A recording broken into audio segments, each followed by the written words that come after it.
This week, we welcome back the managing director of the celebrated Hadean Press, Erzebet Barthold. Welcome back. How are things? What's going on? Thank you for having me, Gordon. Things are pretty darn good. Um, some readers will know that we've just taken David Rankin on board as editor. We are ushering in the last of Jake's contracted texts. We do have some that we'd like to publish, but we have to see. Gotcha. We've opened a bookshop, so that's going quite well. And yeah, things are cheery and happy over here in Hadean land.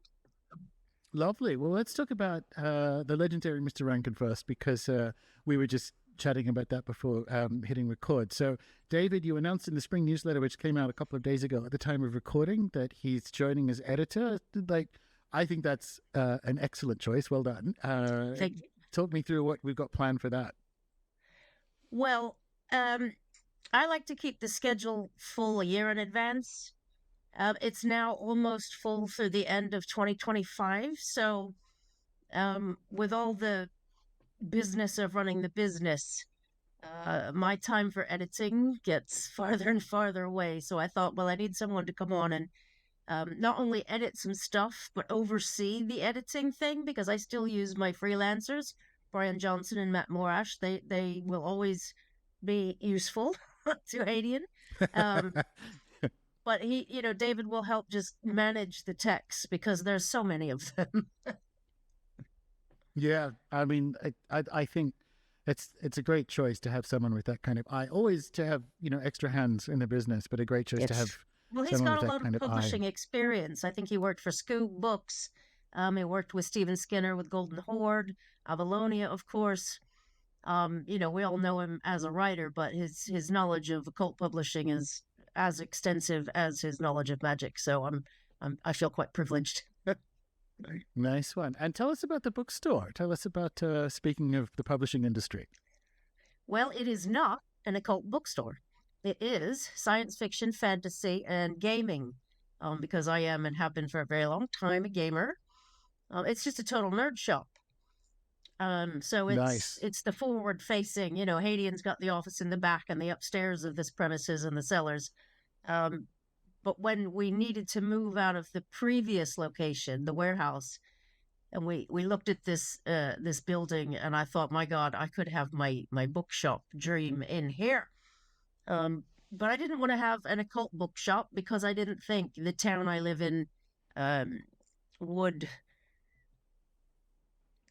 Hadean is a bit heavy for some people. Not this in my town or crystal shops in general, but we do have a crystal shop. And that's, I just couldn't see a Botanica or something launching. So I went with my other love, fantasy, sci-fi, games, and it's doing really well. Yeah.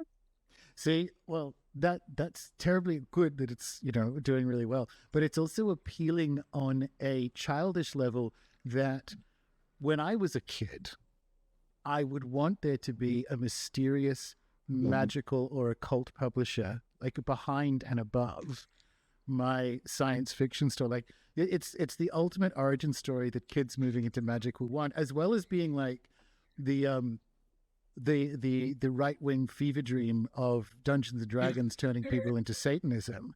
Is like no, there's like this is a gaming shop, and then behind it is like, oh no, this is quite a serious occult publisher back here. Yeah, the irony is not lost on me. And of course we do have a very little magic section. So it's magic studies. There's a shelf of grimoires. We've got a few select tarot cards, a little folklore section, and of course, with no advertising of this whatsoever, every single witch within a 5-mile radius has found that shop and come right Splendid. at me like, oh, hi. Like, I hear you do pamphlets. Yeah, for real. So it has been really interesting. Yeah, and we've got plenty of young witches and wizards in there. So that's been quite gratifying to be able to supply them with stuff that the crystal shop can't. No, exactly. So we have nothing like that in Hobart in Australia. But the nerd store that we do have, so there's, the gaming and comics and so on. There's a big store called Area 51 in the middle of town. And over the last few years, the tarot section has been growing, and it started off being quite gimmicky. So at Christmas, there'd be Nightmare Before Christmas tarot and so on. But the last couple of years, I've even bought a few in there myself. Like, I don't know what supplier they're getting them from, but the magic is sneaking into Nerdland, or at least making more of a play. Like, it's always been lurking in the background, but making more of a play. And I remember observing, going, okay, cool.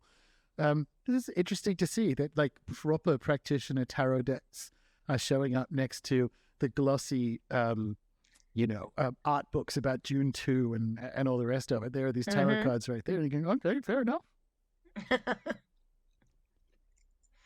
Yeah, well, Nice it's, we've had a lot of comments where people come in and they just want to tell me how well they think it all fits together. Really? So yes, there's been a few gaming and sci-fi and magic, science fiction, fantasy. Somehow it all fits. All right. Okay, well then, can I ask you that question? How does it all fit together for you? How does sci-fi, fantasy, gaming, and magic fit together for you? Well, magic. You will find, okay, like a science fiction author will be like, "There's no magic in my book," but they explore technologies that do not exist right now, that wouldn't work right now, or that work in mysterious ways. Okay, so for me, that's no different than magic. So you'll find magic running through a whole mountain of fantasy books. Magic is an ingredient in most of the games I sell in the shop. D&D has magic, the grandfather of them. And then, of course, there are the magic books. So for me, that's the thread that binds it all together. Yeah, cool. All right. So when I'm feeling lazy, I go with, like, I consider the imaginal and the spirit world to be largely identical. So that even if you're a really good example, I think, to what you're talking about with science fiction, a bit more on the fantasy side, is how atrocious Neil Gaiman's metaphysics actually are compared to how good his books actually are.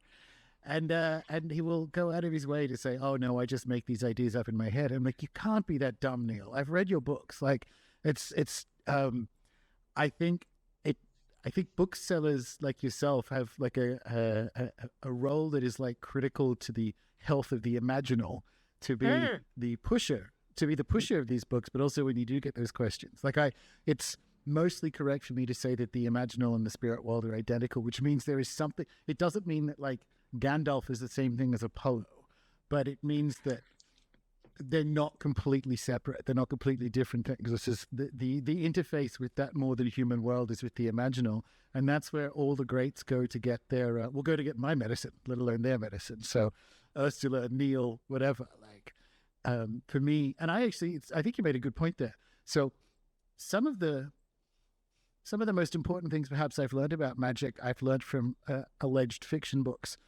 rather than, which we're going to talk about in a hot minute, grimoires and practitioner books. And Ursula Le Guin, I think, is the best example of that for me, because she teaches me when not to use magic.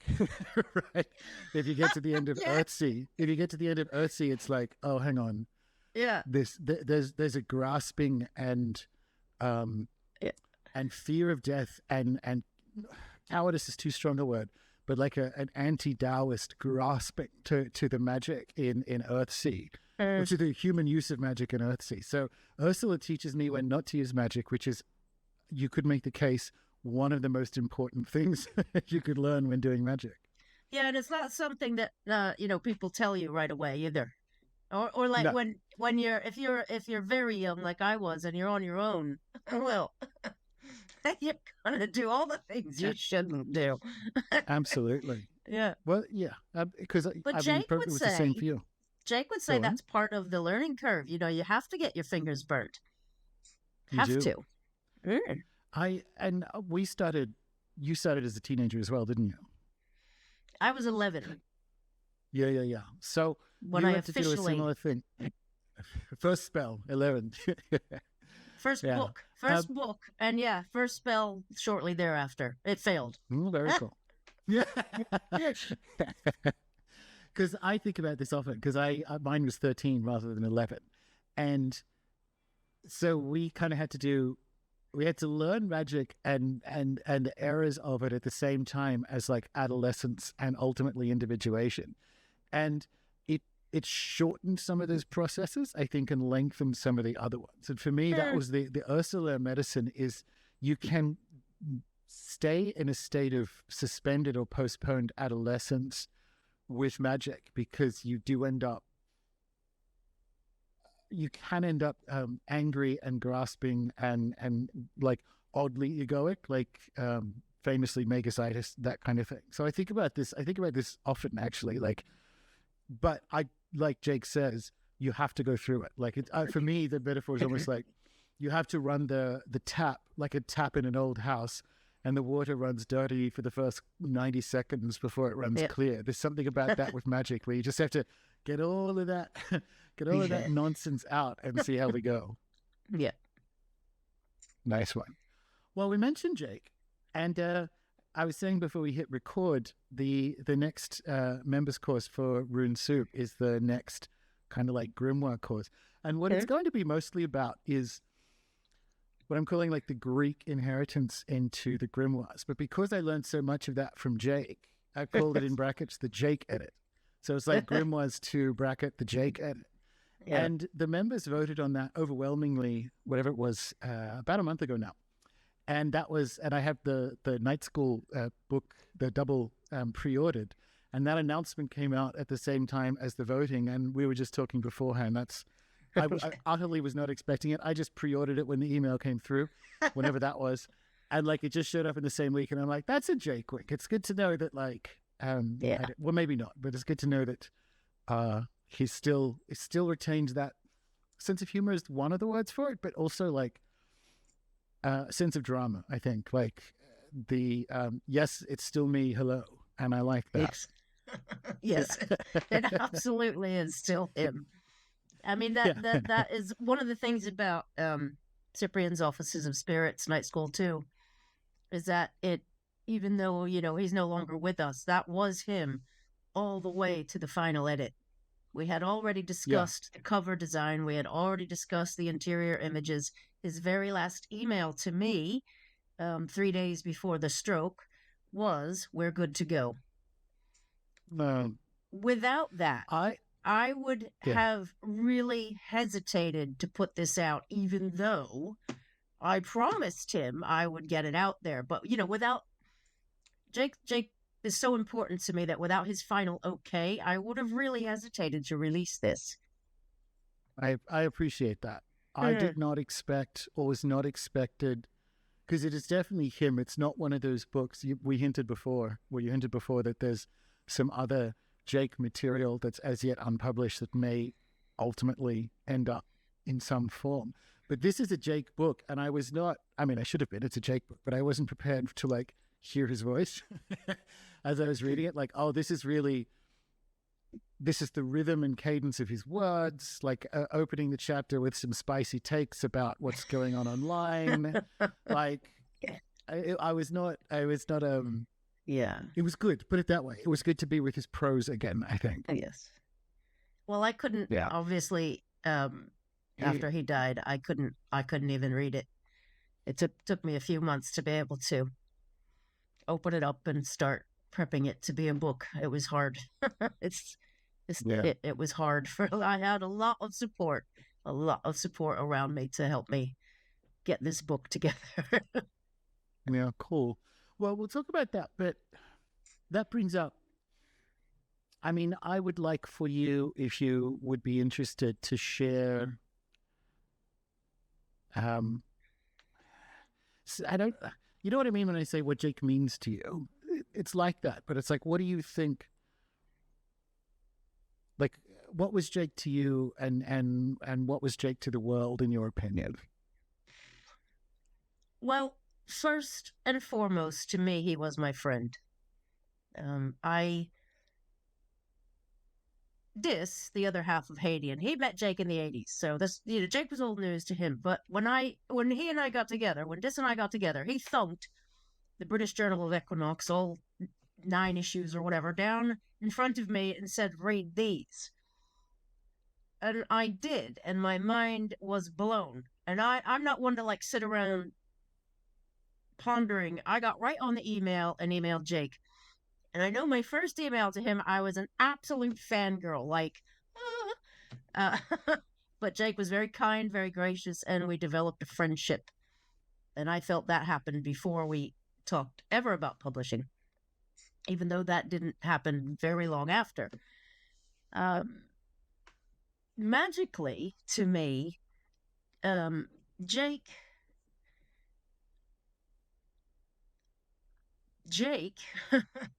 in as much as he was anti-establishment and anti the ivory tower, Jake is one of the 2 people who inspired me to go to university at my old age.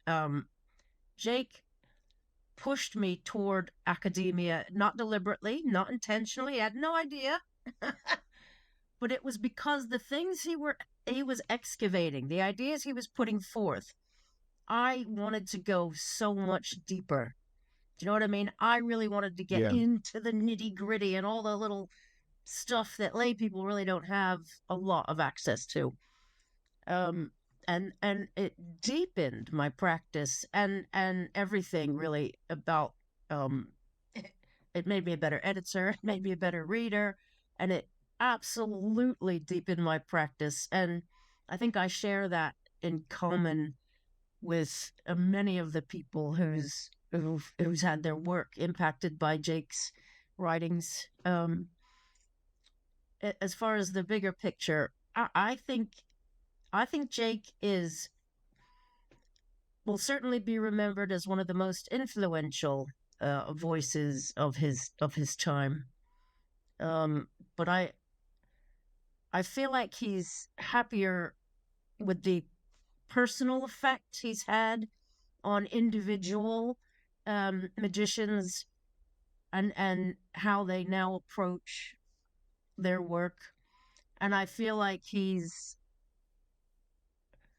I know he had more to say. He always will have had more to say, but I also feel like he was very grateful that people were picking up on this, I'm not going to say new way to have a relationship with spirits. It might have been like a bit of a new idea to the Western world. Okay, so I'll say that to England, America, the Anglophone world, as he would call it. But like even I remember back 20 years ago, any book you had that had spirits in, it was all like you're capturing them, punishing them, demanding things of them. And what Jake promoted was a much more egalitarian relationship with spirits. And I think that's one of the most important effects he's had on the community. Yeah, I would agree with that. I want to come back to that, but it's something you were saying about him inspiring you for academia. I don't think people realize, it was my initial impression the first time I ever met him when he was still in Shepton-Mallet. He was incandescently intellectually curious, like lit magnesium, because people will read his books and maybe assume that he had a degree. He did not. That was not his life at all. His was a very working class life. And if people don't understand, if people are initially unaware of that, it's a testament to, especially given the age he grew up in, to just that level of curiosity, because he was getting interlibrary loan books from the British Library to Shepton-Mallet. He was very, very serious, obviously, about his intellectual pursuits, and that came from him. That was not, he didn't have a research degree or anything like that. That was his unquenchable intellectual curiosity. And it's a big deal, because he's like, as you say, the stuff the way he moved the Overton window, if you will, of how the West would communicate with spirits, you expect that. I mean, we just spoke about Rankin and his co-author, Dr. Stephen Skinner. The Doctor is a clue. I mean, incredible intellect. The Doctor at the front of Dr. Stephen Skinner, he has a PhD in exactly this, in the history of magic. Jake, Jake lived that. That, and it's a hidden inspiration for people who are out there. Like, no, he did this all off his own bat, and it's something to celebrate. He did. I have 5 enormous boxes full of the files of pre-internet when you would order your paper from the university. So I now have access to his entire early days bibliography if I had the time to type it up. There is amazing stuff. He was thinking about this stuff, when I was just an infant. Just when I had found my first book, he had already thought about all of this, and you can see the date on these articles and the date stamp they were sent off, and it's fuck me. Yeah, exactly. So as I'm putting this course together, I'll just describe back to you what you said to me about. I'm going to keep with the Overton window. Jake fundamentally shifted how serious Western practitioners would engage with what we might call list spirits. And I think, again, kind of not necessarily knowing that he doesn't have a university background, people, because they're downstream from Jake's impact, may be unaware of just what it was like before Jake. And the impact, the negative impact that stolen, heroin-addicted rant that was Crowley's version of the Lesser Key, and the long shadow that cast over the 20th century when he stole, he did a bunch of stuff from others and was on heroin and said these are parts of the human brain, and just messed up a process that actually, if you look at particularly the Blue Grimoires, but even jumping back to Arbitol stuff, 17th century and before, there was a practice that looked more like the stuff Jake went on to describe. So it's to your point about, did he, it was something he recovered, but it was it's a big deal to draw a line under the Crowley industrial complex, but he did it, right? He actually said, okay, that's done with. that Crowley Lesser Key nonsense is done with, and we need to get back to what I believe and I think is correct, saying as Jake would, this is the Western magical tradition. The Western magical tradition is the interaction with these spirits. This is what it is. And you don't have to think of them as parts of the human brain, and you don't have to get the proverbial lion skin belt. There are other ways of doing it. And for people listening to this, a lot of them, that will be normal for them. But that will be normal for them because of Jake. That's the big deal. That's kind of what I think people need to look at or feel. Yes. Yes. I completely agree. He also kind of drew a line over the 70s, when a lot of that psychoanalytical stuff really started to take off. You couldn't cast a circle without it having to have some Jungian meaning. And it's well, for fuck's sake, no. You know what I mean? And he was just nah, forget it. Spirits are real. They're present. Work with them, not against them. Sorted.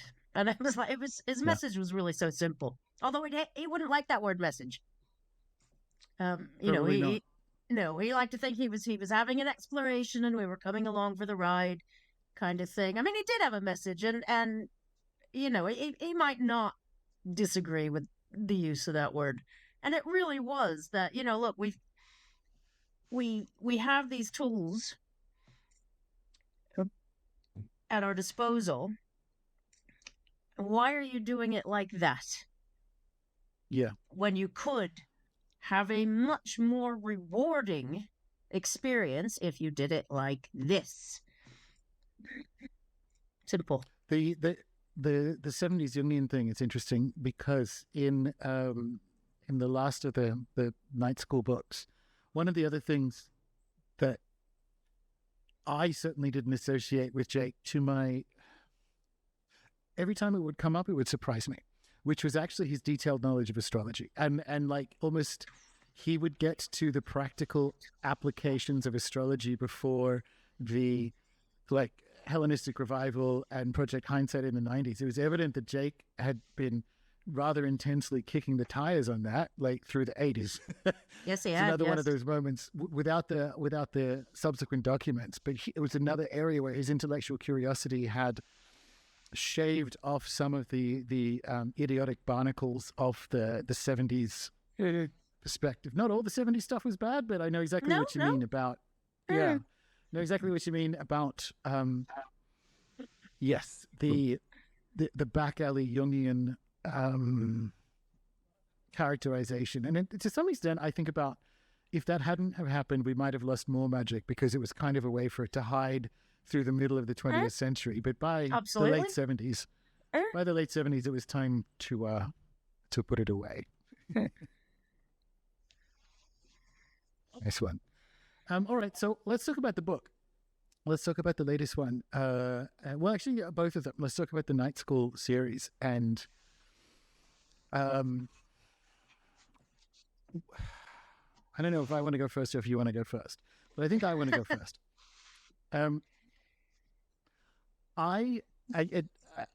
The thing that struck me the most out of the latest publication is Jake's characterization of the sublunar is, I would say, essential. And I was chatting to some other quite serious practitioner friends about this who've also read the book. And Jake, the way Jake describes the sublunar is exactly how I get shamanism and like so-called Western magical tradition to interface completely with no overlap or what have you. And what I noticed in the Night School books, particularly the second one, Cyprian's Offices, is he's discussed the sublunar in a bunch of different publications, going back to Geosophia. But this was where, and it's lovely that it's his last official book because it's almost like, for me anyway, it felt like oh, here's the spirit world. Have this. Here's the sublunar. Here's how you get your experiences in the jungle and whatever to map into the Western magical tradition in this characterization of the sublunar. And it is so tight. Like it's exactly, it's like, for me, I experience it as Jake's last word on the sublunar. So when I get to like Night School, book 2, Cyprian's Offices of the Spirits, that's my enduring thought with this, is because a lot of it's just like, it's fun being with Jake's thought again. He's talking about lunar mansions, he's doing this. But the description of the sublunar for me was like, holy shit. Like it seemed, I don't know. Maybe it's different for you, but for me, the thing that I'm left with that is not different so much as perfect, like tight, like this is what Jake thinks. If you want to know what Jake thinks about the sublunar and why that's important for the doing of magic, it's that chapter. It's that chapter in Night School 2. So I'm just really grateful that you guys have that book out because I've got all the rest of them. I got Geosophia, and there's a quote from it in there. Like I thought I knew, and I did. Like I thought I knew Jake's characterization of the sublunar, but that's it. Like that's going in the course. Everyone, you have to read Jake's. You have to read Jake's characterization of sublunar in Night School 2 because it's just one of those things. And because it's his last book, I think that's why I'm focusing on it. It's just a really tight characterization of what I believe to be Jake's understanding of the spirit world and how it is actionable for us. Thoughts? I think, in my years of working with him, I think he struggled to get that idea concise in his own mind. And I do agree. I do think he finally did it. I think he finally this is what I'm talking about right here. Yeah. For me, it's of course the folkloric aspect of the book that resonates the most. And he was very pleased with himself for having discovered Nathaniel Mulf, and tracked him down the PDF of the French, and then Jake had it translated, and he was just ever so pleased Because not only did working with a previously existing grimoire make Night School 2 have a similar premise as Night School 1, which of course worked with Turiel. It also really brought home, cemented in his mind what he had known all along, which I think he addresses a lot in Geosophia with this Sybils. The folkloric components of magic, and how folklore is not a separate thing to spirit magic, if you were, because the folklore spirits are the spirits. And I know he really liked that part of the book, and it's the one that resonates the most with me as well. But then, I like my fairies and whatnot. So yeah, of course. Yeah. So this is another one of the things, because you brought it up, that I want other people to know, is that Jake would say this, that there's an overlap between list spirits and folkloric spirits, and there is this not so much non-literate, but at the edge of literacy or peri-literate tradition that is different to the Solomonic process. And he would, when he started saying this, it was almost without evidence, right? Like if you look at true grimoire, it's almost like a take. And then the evidence started to show up. And that's a good example, as you say, in Night School 2. But the other one is, another example, Peterson's Secrets of Solomon. It's like, here are some documents from the Venetian witch trials that are plain antecedents to the Verum. And not just that, but they have those folkloric magical spells that are wholly different and better than the ones in the... I think the Verum is a garbage document. I understand why he liked it, but it's not my manual. But so he was using he was using the Verum as his... And I think this is... I'll give you this because it's in the course, but I want to know what you think. The Verum, I think, is fundamentally broken, and I think that's exactly what Jake resonated with, because it's almost like he could project himself into the holes in the Verum, and it was in those projections that all these takes came from. But then, over the years, the evidence kind of piled up behind his takes to say, like, see, I told you. this stuff was... There is this peri-literate tradition. So what started off as takes, I remember when Peterson's book came out, Jake was still alive and we were messaging. He was so excited by it, because here is this published antecedent to the Verum from witch trials that has offerings to spirits and all this stuff that he'd been talking about that there wasn't really evidence for, and then there was. And it's another one of those, like, he spent decades fucking around with this stuff, finding out with this stuff. And so what started off as takes then ended up being like, nope, this turns out now we have some evidence for it. And it's another piece in his intellectual journey. He was a self-taught intellectual, and what began as takes then ended up having evidence to support it. And there just really haven't been too many people like that. No, I agree. I mean, I do. He would stress that many of his takes, were spirit led. The spirit told me to make an offering, and then he was like, "Oh shit, yeah, offerings, hello." But yes, yeah, I kind of agree with that. He did love the Verum. I did try to work with it way back in the days of the True Grimoire, and I just no. No, not for me. Not for me. No, I don't like things with holes in it. Or at the time I didn't. I couldn't cope. I like, tell me what to do. That's kind of why I like Volume 1. Sworn and Seeker Grimoire. It's like, this is what you do. I'm like, okay, I'll do that. I just still laugh that he thinks these are primers. You know what I mean? I'm just like, I get that they are, but at the same time, I just remember myself. Like, if you'd have landed these on my desk at even, 18, 19, 20, I'd have been like, what the fuck is this? I'm not reading this. Yeah. I personally would have needed more backstory. Like, why are you giving me like a ritual frame that looks terribly Christian, etc., etc.? You know what I mean? I would have needed much more backstory. But for him, these are primers. These exactly are primers. And really, if you let go of your baggage, they're all you need to begin. I think so. And that, I guess, brings up a really good question. Like, we've been talking about his impact now, and we'll have more to say about it. But what do you think? What do you think Jake looks like in a generation's time? Because it's a good point. Like, what he considers to be primers, I would say magicians today might expect more spoon feeding, might expect a TikTok video or two about how to put these Well, things together. But you know, when he started off, like these, they would have been primers. Like what he had was the previously mentioned Crowley version of the yep. terrible lesser key that Crowley did, and basically Mather's butchered version of whatever he got from the library in Paris, and that was it. And so in a way they are primers, but I don't know. What do you think Jake looks like in a generation's time to magicians?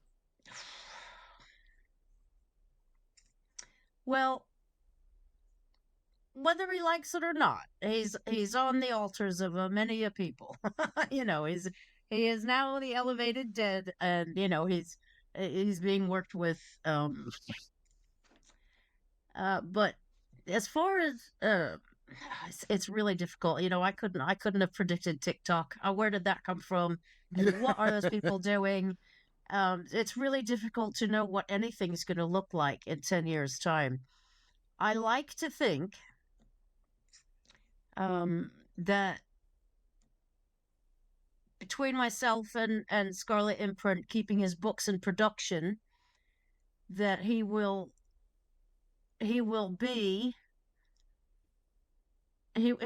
still be in the ranks of who you read if you want to understand magic. Do you know what I mean? And I know that's really a broad thing, because who I read to understand magic is not who you read to understand magic. But somewhere in that Venn diagram, right in the middle of it, I hope to see still Jake. It's impossible to predict. It's impossible to predict. I think about it. I would like to see him develop, cult hero status, and it's like everybody, like all the little kids in the park learning magic or reading Jake Stratton-Kent, but See, for me, I don't like know if that will happen. So I am similar age, maybe a little bit afterwards, but I was in Australia, on the US East Coast. When I would find a secondhand Crowley book or a secondhand Kenneth Grant book in like the early 90s in Sydney, that was a find. That was like, oh, there's real magic in this book, right? And to some extent there was. But I kind of think, I have no idea, well, looming World War III, et cetera, et cetera. The good thing about physical books, and for Jake to have sort of a split personality, because there's the last few years of like Facebook rants where maybe that time could have been better spent, but there is nevertheless enough printed material that you can find in 40 or 50 years time, let's say 40 years time, like a Jake Stratton-Kent book. One of the night school or even True Grimoire, and it'll have has that same cachet as finding Grant or Crowley did for me, but ultimately better. And in that sense, it's funny that when he says they're primers, I don't know what the civilization looks like or how we rebuild after the insanity we appear to be embarking on right now, but it's like a post-collapse magical primer. I just think is is like the best possible like afterlife for Jake, like to be in whatever attempted rebuilds. You just get these kids finding Night School and True Grimoire and whatever else in secondhand bookstores or wherever these things are found, and for it to be this spooky message from another time, like it was for me, like these other books. That's what I want. That's what I think I want for Jake. Well, that's likely. That's quite likely. He good. Yeah, I think it is. I think it is. I think he'd like that too. He was quite punk. He was quite underground, and I think that's just exactly the kind of thing. But I mean, let's face it, that we are talking about Jake. So Jake will make sure that his books fall into the exact hands that need them. Tomorrow, 10 years from now, 50 years from now, he'll be lurking. He's going to lurk. Yeah, it's true. That's and true. and that's exactly, that's how it works. The spirits are there, and if you go out looking for Jake, you will find Jake. Yeah. So we spoke about like the Overton window shift. When I think about, because obviously I'm sitting with this from a course generation perspective at the moment. When I think about his other contributions, there's another one, and this is mixed because actually not arguments, but we would have collegial debates about this process. But and I'm glass half filling it, or I'm steel manning it, which is Jake was, I think, one of the first, if not the first, to do a sincere job of attempting to compare at the level of practitioner around the world. We in the West in particular, we've done comparison for about 120 years in anthropology, and it's always been uneven because it's always just too oversimplified. But I wrote a whole book about this: white people explaining why brown people's version of reality is erroneous, right? Like differences between South American viewpoints and viewpoints in Amsterdam, right? Jake, and it was hit and miss, but the trouble is whenever you're the first person to do something, that's just what happens. Jake's genuine interest in practitioner experiences around the world, in the New World, et cetera, and doing his damnedest to hold that up to the level of comparison amongst equals. I think it's funny, like just rereading his books in preparation for the course. I didn't realize potentially how much that practice of Jake's impacted my own research. And I say that sitting here in South America, attending Kimbanda groups. And it's like, I probably should have at this point. But it's really interesting for me to sit back and go, okay, so like a lot of it is, I'm going to put speech marks around this if you're listening, wrong. But it was wrong in the right direction, and it was wrong for the right reasons. Like he's doing his best to begin a process of comparison, and comparison at the level of practitioners, which is to say people who know that the universe or the cosmos is alive and that magic works.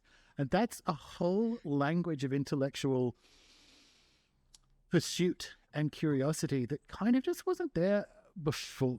And I think that's something I want to center for people. I think that's something significant. I don't know. Thoughts? What do you think about Jake's New World work, I guess? Well, I think Jake, I don't want to use the word envy, but I Sure. think he very much did envy, and he certainly respected the New World traditions simply because they were, in his own words, living traditions. And he really railed against the idea that we had no living tradition in the West. Air quotes, his words. No living tradition in the West. And I think his desire to help restore a living tradition in the West made him hyper curious about New World traditions because they had what we seemingly lacked. Now, I'm going to use the word seemingly. We don't have to discuss this, but I will just tell you that I Sure. had a 10-year disagreement with Jake on this idea that we have no living tradition in the West.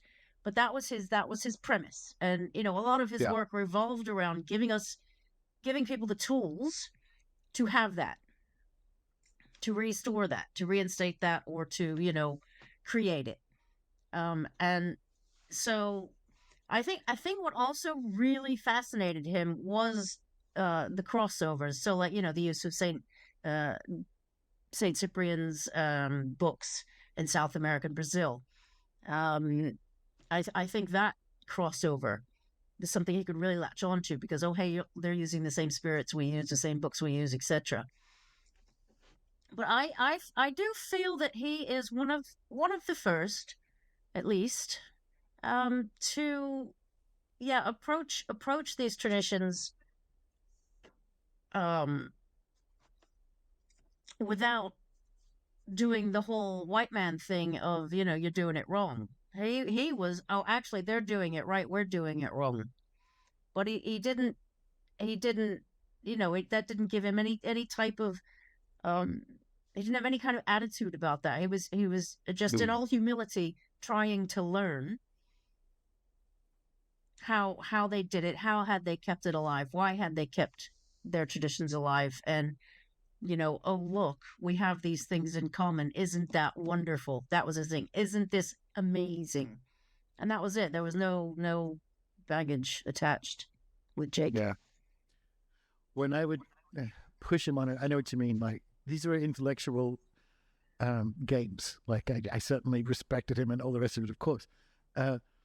When I perceived that he might have, let's say, fudged his numbers or speculated beyond the data, he would say, like, if that's not how it was, it's how it should be.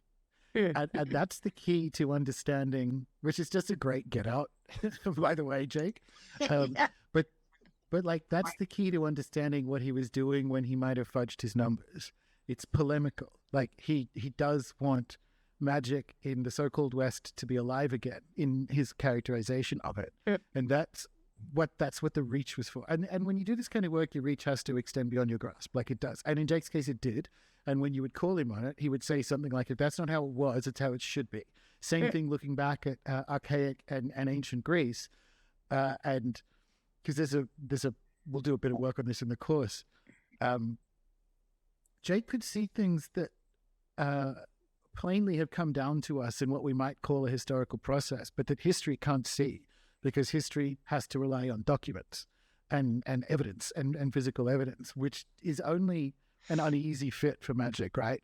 And that would be Jake's get out of jail card there as well. Like, if that's not how it was, it's how it should be. The goal, Yes. He was a polemical writer towards, well, the last couple of decades of his life, towards this rewilding, revivifying of so-called Western magic. And I agree, I know what you mean about Jake had to take the position that Western magic, so-called, needed to be revivified as a starting position for his own quest. Now, you can critique whether or not that's true, because, funnily enough, I don't know what your conversation with him was, but like, I would have a similar one with him where, if we're referring to like just grimoires, the Solomonic process, you may argue that that's a so-called dead tradition, or at least a non-lineaged one, because, as Dr. Skinner pointed out in his PhD, that it's a lineage of like contact protocols. So actually, you don't need a teacher to show you how to do it. You just have here are the plans to build the spaceship, right?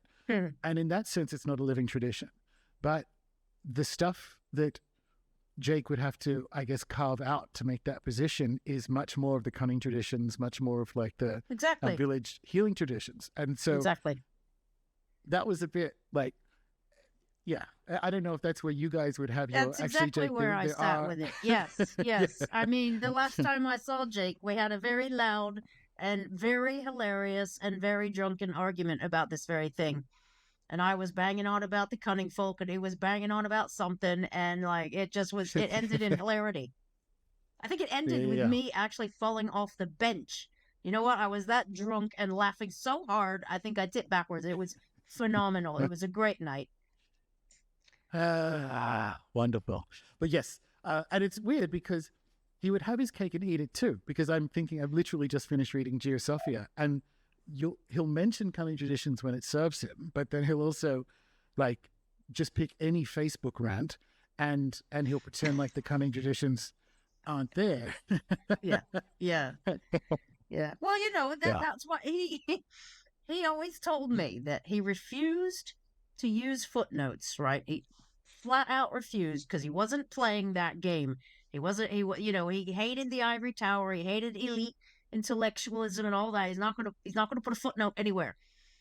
So that would leave the reader in a position of having to approach Jake, like I did, with something he said about the Sibyls and Geosophia. Like, where can I read more on this? And you know how it'd be. He would give you a half answer that told you nothing. Yeah. And I was like, I need to know where to look. Tell me where to go. So now, that he wouldn't tell me, so I had to buy every fucking book on Sibyls I could possibly find in the whole universe.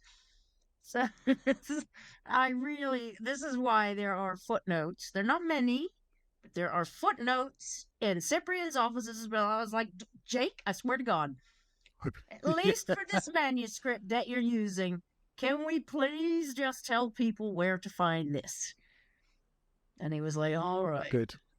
All right. Good. I'm like, that's my greatest Yeah. triumph. I got a footnote out of Jake Stratton-Kent. Very good. Very good. Because you're right. For me, like,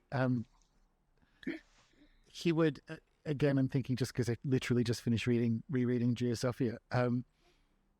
He'll say something that like really demands a footnote, like, well, you know, St. Michael is famously very chthonic. And I'm like, well, pause. Where are you? Exactly. Where are you getting that from? You go, yeah. like everything seems to belong in the underworld, but no footnotes in the underworld. And that, no, you know, it's part of the magic, I guess, because I had to do that. I'm sure you did as well. In many respects, somebody's writing was like Crowley in the sense that Jake, especially on Facebook, but sometimes in the books, was shadowboxing with people that might have been long dead or that he had an argument with 25 years ago. Yes. That you don't know what the fuck he's talking about there. And Crowley was kind of like that. He'd make bitchy comments about some psychotherapist in the 30s in London. And he'd be like, well, I don't know what this is in reference to at all. And there are little invitations to side quests in Jake's books. Yes, they are. St. Michael is famously very chthonic. I'm like, that doesn't sound right. Well, that's what he wanted. He wanted us to go do the work, you know, and it like he would be deliberately obfuscating information just so, at least with me, just so I would go off and find out for myself. And I'm like, that's cool twice, but the third time, like, for God's sake, I'm your friend. Listen, I paid for this book, and I'm publishing your other books. I would like a footnote. God. Oh.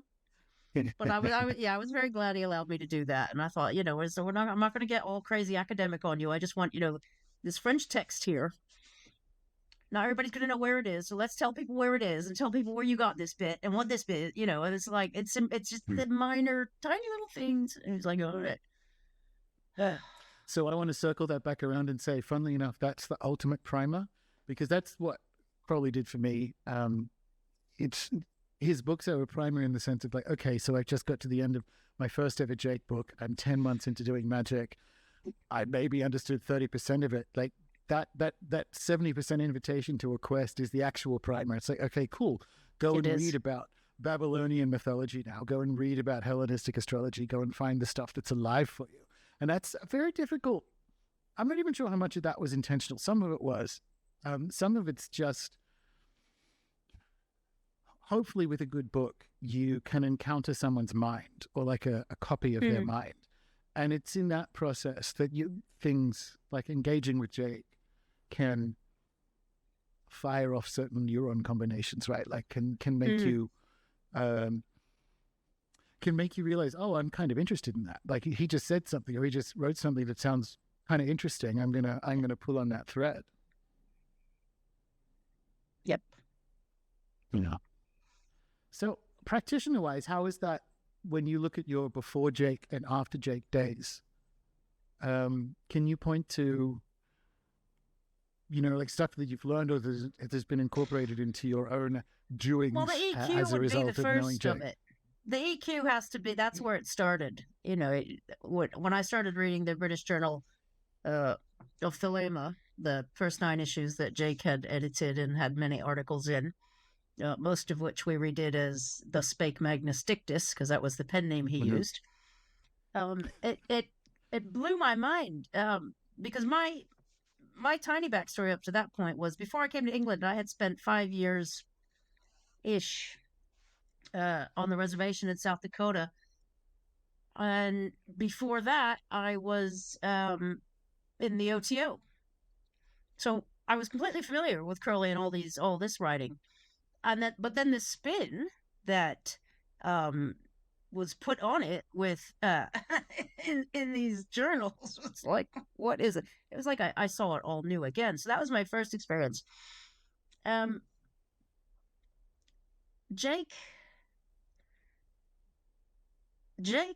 Jake's work has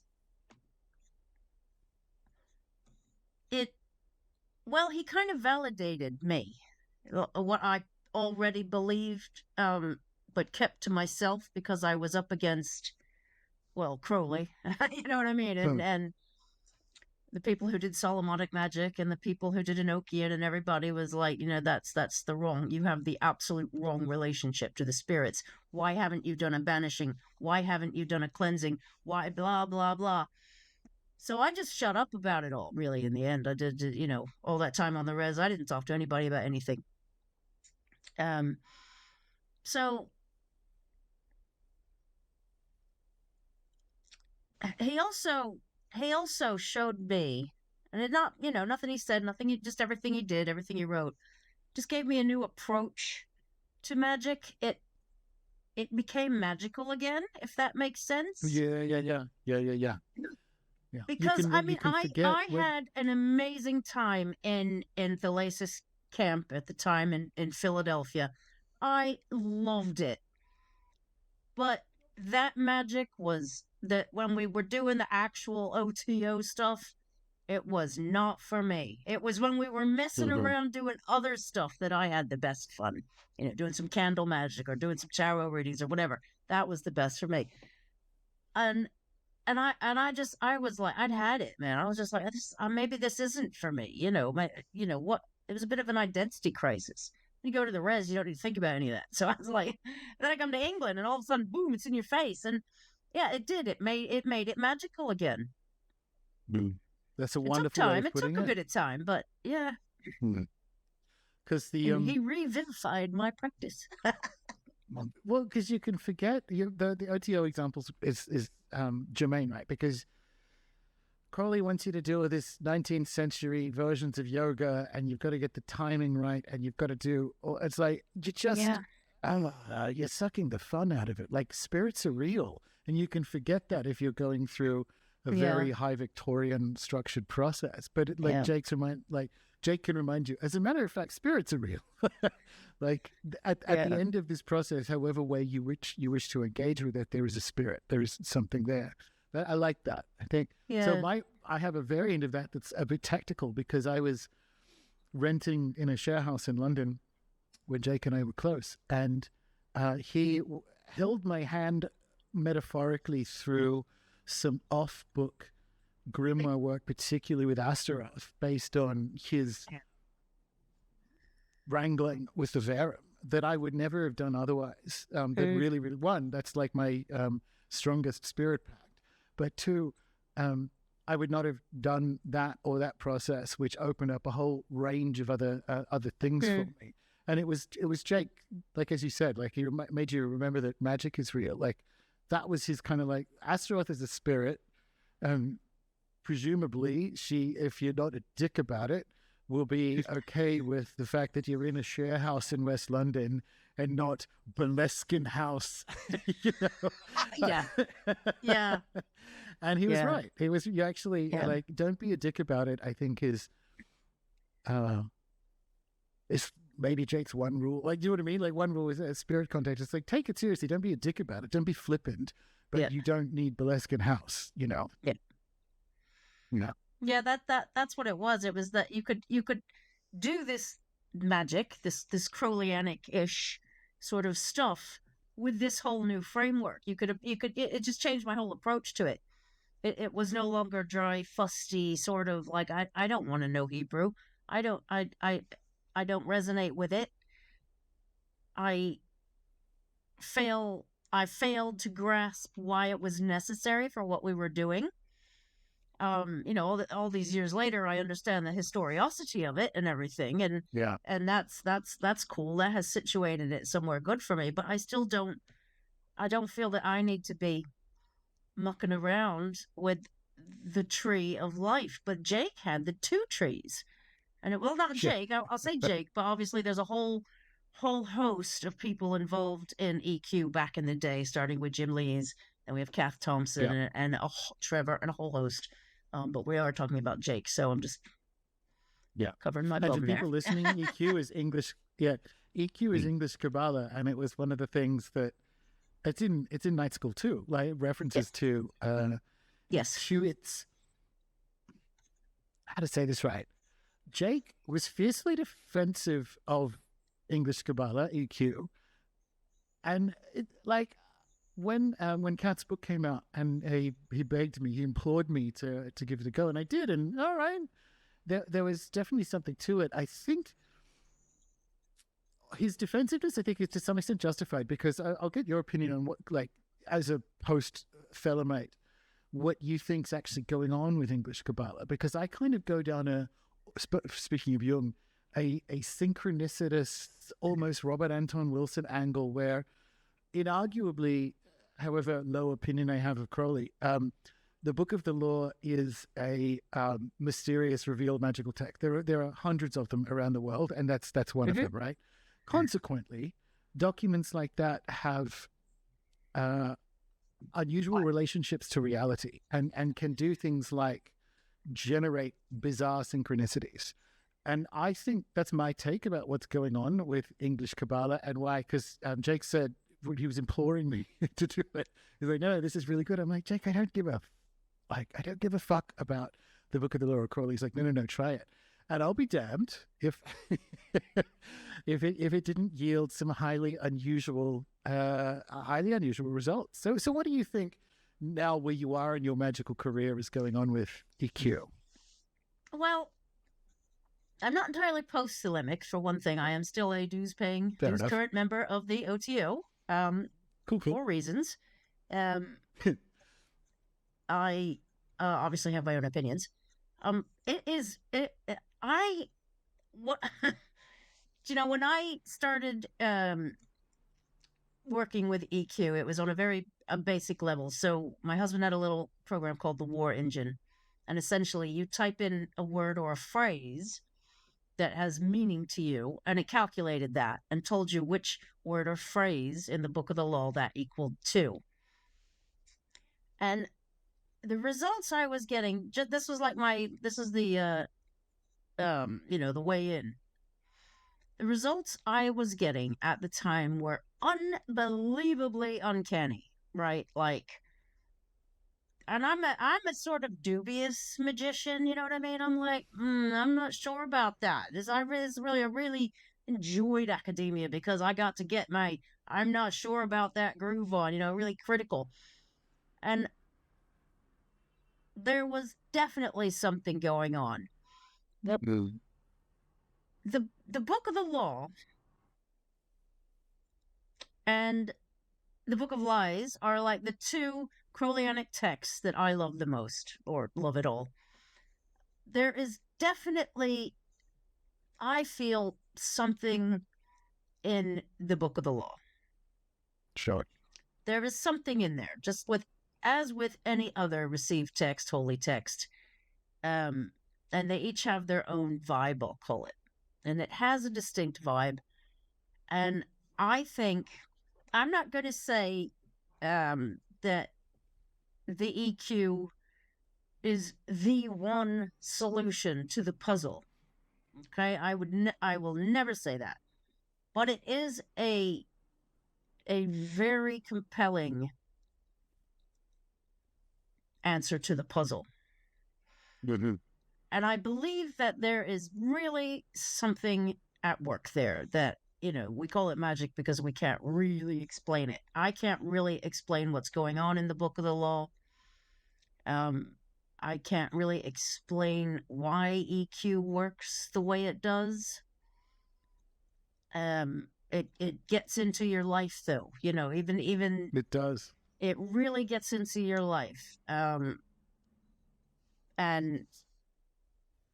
I feel like once it's there, it doesn't go away.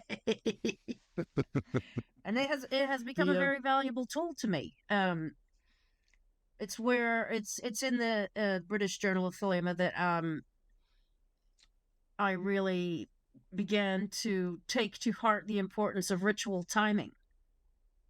Yeah, because I was quite like, it's a full moon, it's a dark moon. Maybe on a clear night, the stars are in this position, it's time to do that. But that, I never worked with magical hours or the hours of the day or the night.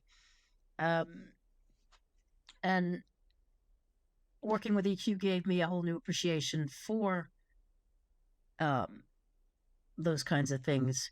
But yeah, I couldn't tell you. The person who could tell you why Yeah, it works the way it does is 30, 40, 50 years in the future. true.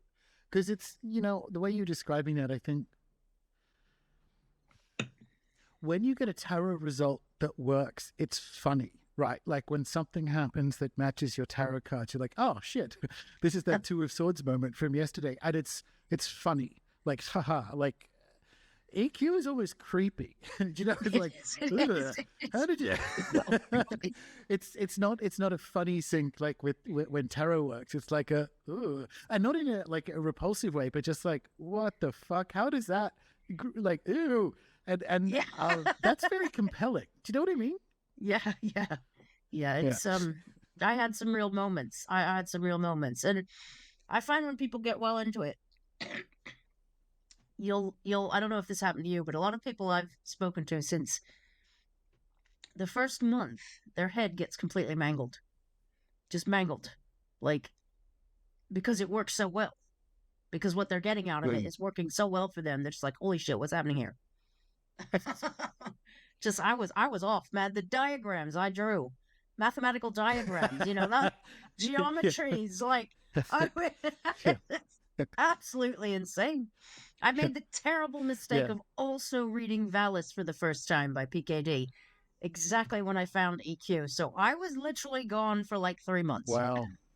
You might still be in a locked room. You might actually have not come out of that. Well, that's fine. Wow. Yeah. I'm doing all right in my room. Yeah, exactly. It's that Buffy episode where she's all right in that other dimension. But yeah. All right. Yeah, it's so the EQ thing to me is very Jake. And in the sense of coming back to, and this is having just said nice things about his intellectual curiosity, there was also a kind of borderline OCD Sudoku energy to Jake, where he liked little games like that, and he liked moving list spirits around amongst lists, like puzzle solving, which I think when he was explaining EQ to me, like, oh, you have to do, like, give this a shot when Cat's Book came out, give this a shot. I'm like, this makes complete sense. Like, there's something about his personality type was, I'm going to get a big diagram, and I'm going to put all the different spirits here, and I'm going to arrange the kings under different weekly days to see what happens. And it's not even like genius or anything. It's just I call it a Sudoku personality type, but you see in his work that he really liked, I guess, puzzles, I suppose. I think that's absolutely right.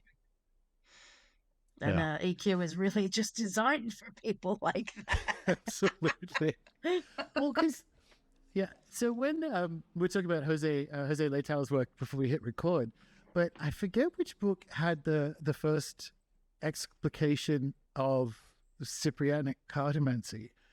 But Jake lost his mind over that, and we lost him for about a month because we were talking all day. Like I worked for Yelp at the time, which meant I was doing nothing all day except talking to Jake, because it was a terrible fake job in central London. I hated it, but I had plenty of time. I wrote my first book there because there was nothing to do.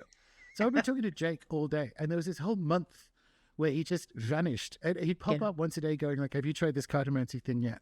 Because he just went and mastered this Cyprianic cartomancy and came back with the pamphlet that you guys published later going like, right, bam. And it was just comical that the world lost him for a month to this game. And then he came back with a presentation and a pamphlet and all of this. And that was like, now I get it. This is the EQ guy here. And it's another piece, I think, if people are trying to get their head around who Jake was as a intellectual and just general person. The Cyprianic he was obsessive and he liked games. pamphlet is mine. I wrote that. Oh, is it? Okay. Yes. It is too, of course. Yeah. He lost his mind. He lost his mind over Cyprianic cartomancy. He bought some Nipes cards off the internet, and no one saw him or spoke to him for a month, except when he'd pop his head up and explain how his cards are going. And it was just the most Jake moment looking back on it now, where that's like, kind I'm of, just that's going to... kind of his MO, though. He would do that, a new thing would come along, a new idea, and he'd be off. I Yeah. remember when it was Yeah. the Very cool. Scythians. Like the Of first time I course.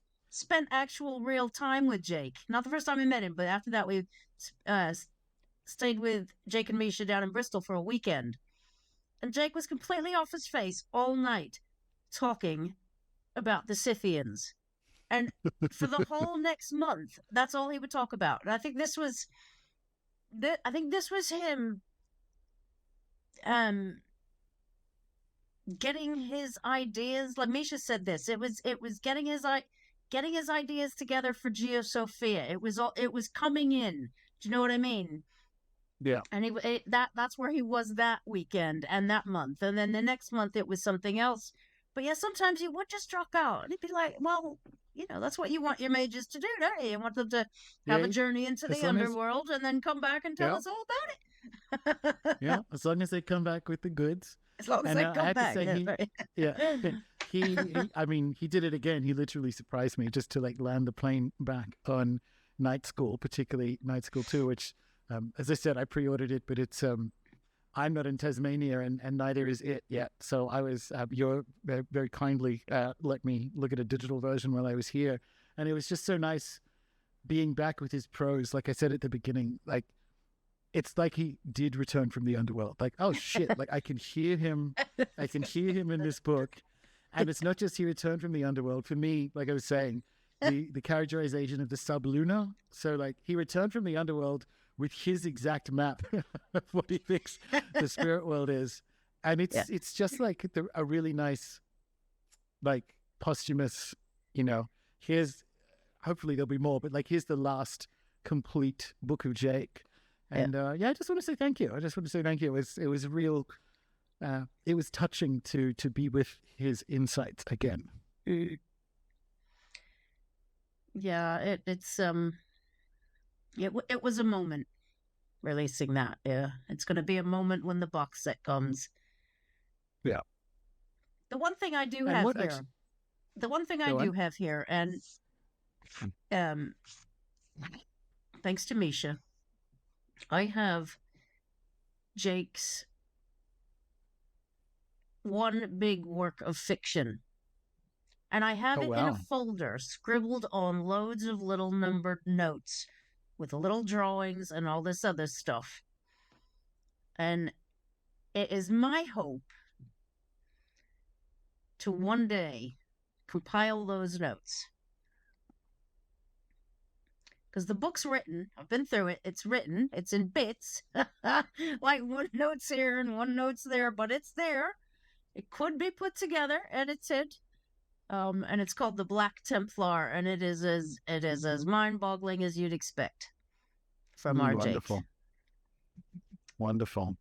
That will be quite the task though. Like It would it really would. it's no mean feat editing Jake at the best of times, according to Alkista. So if you've got to do like an archaeology of it, it would be an archaeology. Editing Jake was like putting a puzzle together because his stuff was never in the right order. You know what I mean? Like he'd make a point that he should have made 2 chapters before.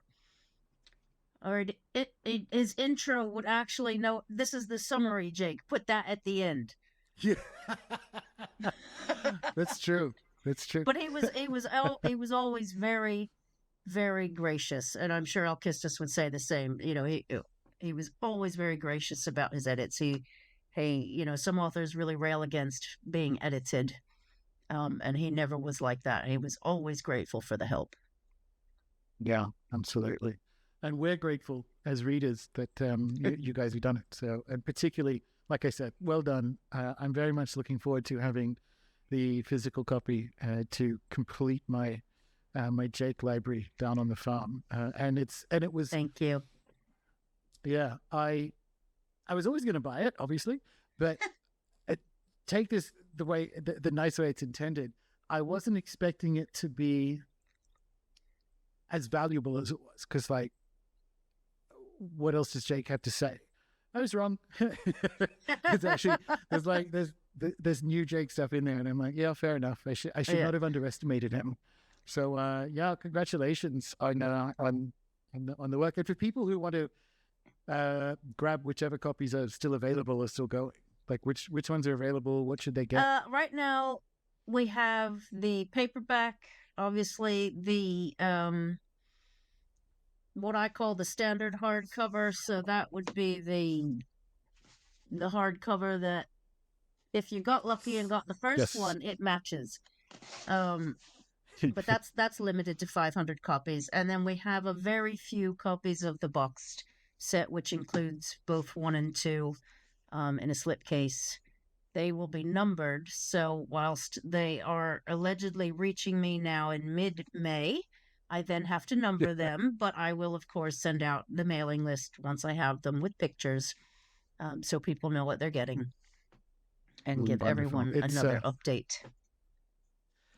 Yes, I had to do my posting of physical stuff last year, and it's like when you do a bibliography, like it's at the very end, you're like, oh, and the index, you just think, oh, that's not that much work, and you just kind of put it up to the end, and it's so much work. Yeah. Yeah. Yes. Well, and for people who want, so that's Hadean website, of course, for people who want to get Jake's latest and actually much of his back catalogue as well. Good. Nice one. Well, this has been a lovely conversation, and thank you for sharing your reminiscences and stories about this lunatic Englishman we both knew. Thank you for having me. It is always a pleasure to talk about Jake, and I'm just so glad to hear people are finding value in his work. And I know it was always going to be, Jake was always going to have the last word, and that's it. That's his last word. And that's where we'll end the episode.